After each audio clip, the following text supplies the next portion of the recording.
behalf of all the entrants to the Perouk Trophy. That one is not a chocolate, so don't eat it. It belongs with the trophy once you've emptied it. Oh, is that actually attached to it? No, No. but it belongs in the bowl. Don't He eat doesn't it. understand. Keep it in the bowl it. forever. You'll understand Can I look at eventually. it? You can look at it. You'll be none the wiser. What is it, Dave? It's a conker. I wonder what it means. Anyway, what does it mean? Are you wondering where to put it? No, it's going back in the bowl. Alright. Well, thank you very much. Well He deserved. celebrates with his. I thought. Those chocolates on the radio.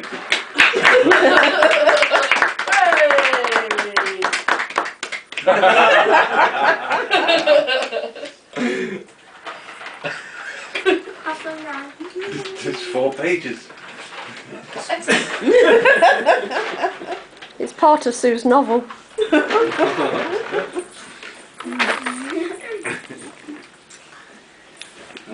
My fellow Americans. No, actually, sorry, that's something I intended for a future project.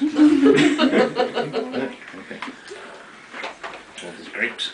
I decided that once I learned from Wig that I had to make this speech, I decided that I needed some help, so I went to a website called recognizedexpert.com, and there was some advice there from Bob Summers Communications, and Notice.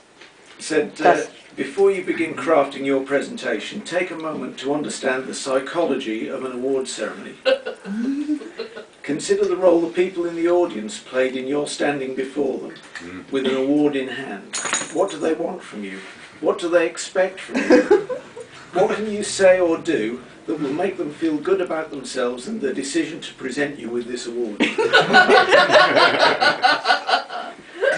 If you do a good job, you will quickly discover that the appreciation the audience had for you before your speech will pale in comparison to how they will feel about you after your speech. I can feel it happening. He goes on to say, it is not appropriate to brag about why you won the award or tell the audience what you did to overtake the competition. You all know that anyway, so there's no point in dwelling on that. Start your presentation by immediately thanking the people who gave you the award. So, in this case, I presume that means all members of the Plastique Total. I don't just mean to thank the people who voted for me, but to thank everyone who took part, because of course it's not the winning that's important, the taking part. And of course it wouldn't have been possible for me to win if you hadn't all decided to take part. Or at least it wouldn't have been so much fun if I'd been the only entrant. I particularly want to thank Wig for setting it up and persuading us to get off our asses and actually make something, for emailing us to alert us to new entries and tell us the progress of the competition, for helping me in particular to get the stuff on YouTube, couldn't possibly have done without his assistance, and for cajoling us into voting and being the acting returning officer, and for announcing the results, and for making and distributing the souvenir DVDs. I think we all owe Wig our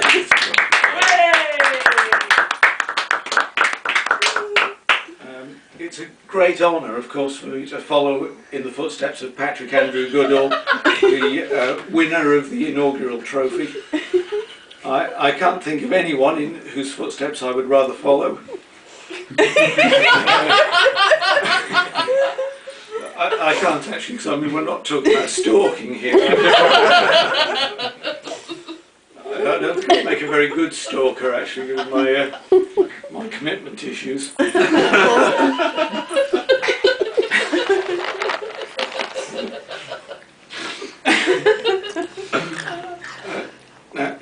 More advice from Mr. Summers. He says that under no circumstances is it appropriate to imply that you are not worthy of receiving the award. I can't even think why he bothered to mention that. It never occurred to me.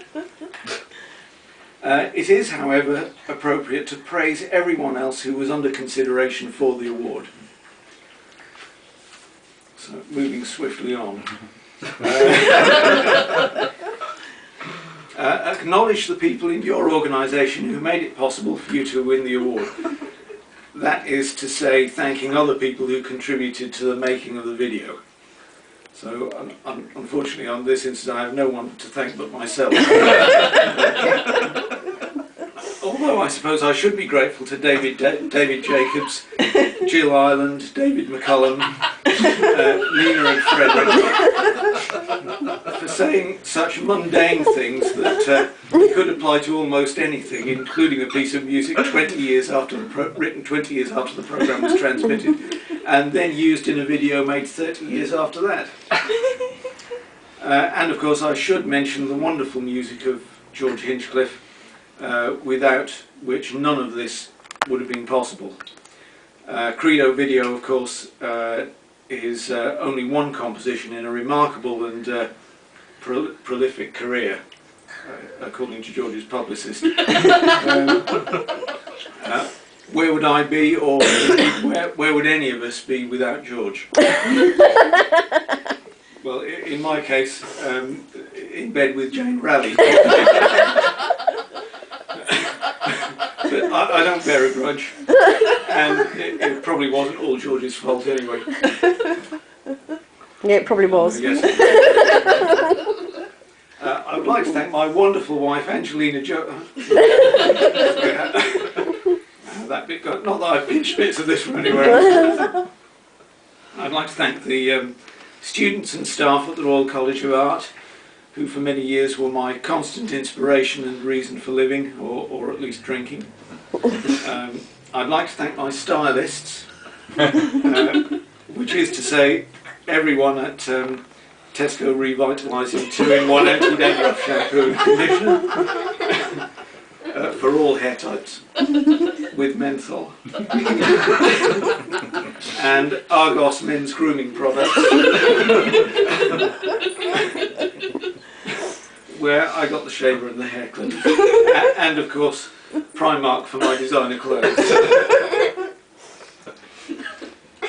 Some more advice from Mr. Summers was that it says that in this part of the speech, he says, what did you learn from the wonderful people you associated with on this project?